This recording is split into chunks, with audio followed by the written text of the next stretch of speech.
মুজাহিদুর রহমান, 25 নং word BNP সাবেক সভাপতি, ঢাকা মহানগর উত্তর। বিএনপির ভারপ্রাপ্ত চেয়ারম্যান জনাব তারেক রহমানের পক্ষ থেকে অগ্রিম ঈদের শুভেচ্ছা। আমাদের 12 আসনের অভিভাবক তেজগাঁ রমনা হাতিঝিল তেজগাঁ শিল্পাঞ্চল মাটি ও মানুষের নেতা জনাব সাইফুল আলম নীরব ভাইয়ের পক্ষ থেকে অগ্রিম ঈদের শুভেচ্ছা। ঈদ মোবারক। এই ফ্যাসিস্ট সরকার বিদায় হওয়ার পরে আমরা যে অস্থির অবস্থা জীবনযাপন করেছি বিগত 17টি বছর, আজকে আমাদের এই ফ্যাসিস্ট আওয়ামী সন্ত্রাসী বিদায় হওয়ার পরে ইনশাল্লাহ আমাদের নেতাকর্মীদেরকে নিয়ে প্রথম আমাদের একটা মুক্ত বাতাসে যে আমরা এই আগামী দিনে ঈদ পালিত করব, এটা আমাদের কাছে অবশ্যই একটা আনন্দের ব্যাপার। ইনশাল্লাহ আশা করি আমরা সুন্দর সুষ্ঠুভাবে এই ঈদ সবাইকে নিয়ে ঈদ যাপন করতে পারবো ইনশাল্লাহ। 2018 সালে নির্বাচনের আগ মুহূর্তে আমাদের এই, যেহেতু আমার বাড়ির পাশেই মসজিদ, এখানে আমি জুমার নামাজ পড়তে গিয়েছিলাম। নামাজের সালাম ফেরানোর পরই আমি যখন বাসায় উঠি, জাস্ট আমার মা এবং বউ বাচ্চার সাথে দেখা করতে উইদিন সেকেন্ডে, যেহেতু আমি দোতলায় থাকি, আর মুহূর্তের মধ্যে আমাকে ঘেরাও করে ফেলে। আমি সালাম ফিরে বাসায় এসে মানে কারোর সাথে কথা বলতেও পারিনি, অ্যাটাক করে এখানে অনেক বাকবিতন্ত্র হয়। পরবর্তীতে তারা আমাকে নিয়ে যায়।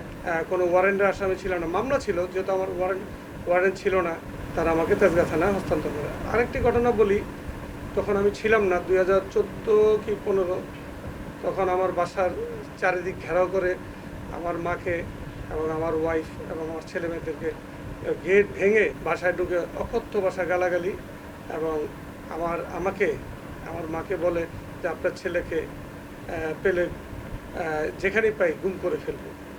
এরকমও আমার গার্জিয়ানরা শুনতে হয়েছে। মামলায় আমাদের এই এলাকার আরেকজন নেতা সাজুল ইসলাম সুমন, ওনাকে এই ফ্যাসিস্ট সরকার গুম করেছে। শুধু সুমন না, আমাদের সুমনের সাথে যারা 7 জন ছিল ওদেরকেও গুম করেছে। যেদিন আমরা সুমনের বাসায় আমরা একটা ঘরোয়া মিটিংয়ে ছিলাম, চারিদিকে ঘেরাও করে আমাদের সহকর্মী আরও অনেকে আছে, যুবদলের অনেকে আছে, আমাদেরকে অ্যারেস্ট করছে। করার পরবর্তী তেজগাঁ থানায় নিয়ে যাওয়ার পরে আমাদেরকে একটা পরিকল্পিতভাবে মার্ডার মামলা দেওয়ার জন্য ওরা মানে খুব প্রচেষ্টা চালায়। তো ওইখান থেকে আমাদেরকে শেরে বাংলা নামে এইভাবে আমরা প্রতিনিয়ত হ্যারাসমেন্ট হয়েছি। তারেক রহমানের নির্দেশনা যে আমরা এই নেতাকর্মীরা কীভাবে দেশের জনগণের সাথে সুন্দর সুষ্ঠুভাবে, এবং এই যে 31 দফা রূপরেখা দিয়েছে আমাদের অ্যাক্টিং চেয়ারম্যান তারেক রহমানের নির্দেশনা যে আমরা এই নেতাকর্মীরা তথ্য অঞ্চলে এবং প্রত্যেকটা ওয়ার্ডে ইউনিটে যে আমরা কার্যক্রম শুরু করেছি, এটা হলো মূল লক্ষ্য।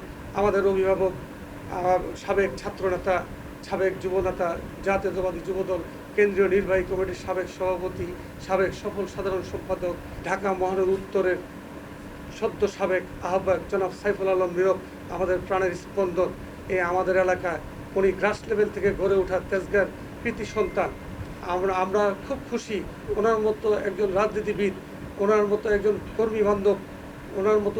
কর্মী বান্ধব নেতা যদি আমাদের মাঝে আসতে পারে, আমরা এখানে সবাই সফল হব, সফলতা অর্জন করব।